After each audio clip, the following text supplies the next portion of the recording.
There's a fight Bruce Lee never wanted you to see, not because he lost, not because it was staged, but because of what it revealed about him. A side of the legend that doesn't fit the image, the side that was afraid, and the side that learned something darker than any move he ever mastered. It happened in Hong Kong long before Hollywood knew his name. Bruce was already a rising star in the underground martial arts scene.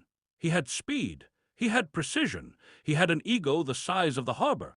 And one night, that ego led him into an alley where he met someone who didn't care about technique, someone who only understood survival. The gang leader's name was Wang. He controlled the docks, not with flashy kicks or tournaments, but with fear, real fear. The kind that makes entire neighborhoods cross the street when he walks by. Wang didn't train in temples, he trained in prison. And he had a reputation for breaking people, not just their bodies, their spirits. Bruce didn't know this yet. All he knew was that someone had been talking. Someone had been saying Bruce Lee was just a dancer, a show-off, a kid playing warrior, and that someone was connected to Wang. So Bruce, being Bruce, decided to settle it, face to face, no cameras, no referees, just pride. But here's where the story gets strange. Because the fight almost didn't happen. When Bruce arrived at the meeting spot, Wang wasn't alone. He had 7 men with him, all of them armed, not with fists, with chains, pipes, bottles. Bruce stood there, 19 years old, realizing for the first time that this wasn't a movie. This wasn't a dojo. This was something else entirely. Wang stepped forward. He didn't take a stance. He didn't bow. He just smiled. And that smile is what Bruce would remember for the rest of his life. It wasn't the smile of a fighter. It was the smile of someone who had already decided what your face would look like in 10 minutes. The first punch Bruce threw was perfect, textbook, lightning fast.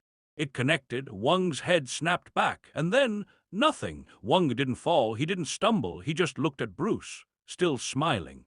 And Bruce felt something he hadn't felt since childhood, fear. Wang didn't fight like a martial artist. He fought like a survivor. Every move was ugly, brutal, efficient. He didn't care about form, he cared about damage. And within 30 seconds, Bruce was on the defensive.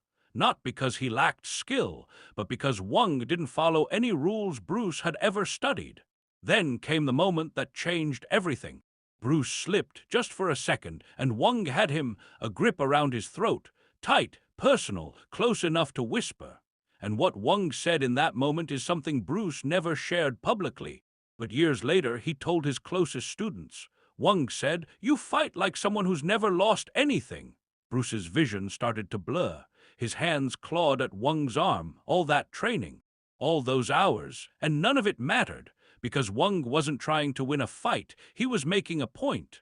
And just when Bruce thought it was over, Wang let go. He pushed Bruce to the ground, and he walked away. No final blow, no victory speech. He just left. The 7 men followed. Bruce was alone in the alley, breathing, alive, humiliated, and something inside him cracked open. Not his body, his understanding. Because he realized in that moment that he had been training to fight people like himself, trained opponents, people with honor. But Wang had no honor. Wang had hunger, and hunger doesn't care about belts or lineage. Bruce went home that night and did something shocking. He burned his trophies, not all of them, but enough. He sat in his room and asked himself a question he'd never considered before. What was he actually fighting for? Pride, respect, recognition. And if that's all it was, then what separated him from a gang leader who fought for territory? This is the part of the story that doesn't get told. Because 3 weeks later, Bruce went back. Not to fight, to talk. He found Wang at a tea house near the docks. Wang saw him coming and didn't move, didn't reach for a weapon. He just watched, and Bruce sat down across from him. They didn't speak for a long time. Then Bruce asked the only question that mattered. "Why did you let me go?" Wang's answer was simple. He said, "Because you weren't worth killing. You were just a boy pretending to be dangerous, but maybe you could be more." That conversation lasted 2 hours, and in that time Wang told Bruce things no master ever had.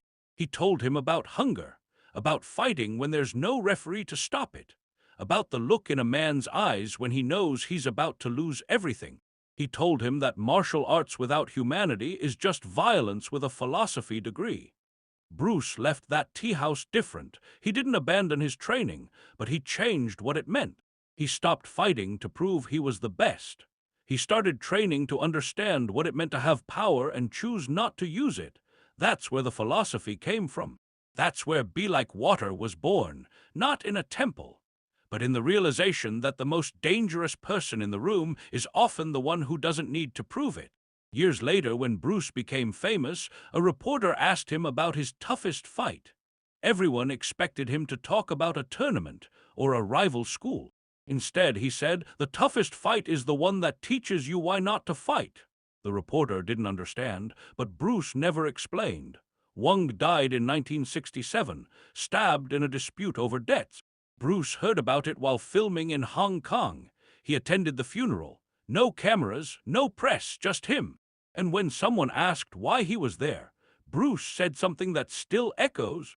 "He taught me that being unbeatable means nothing if you don't know what you're protecting." That fight in the alley didn't make Bruce Lee a better fighter. It made him human, and maybe that's the real lesson. That strength without purpose is just ego. That winning without understanding is just noise. And that sometimes the person who defeats you is the one who saves you from yourself. If this story made you see Bruce Lee differently, tap that like button.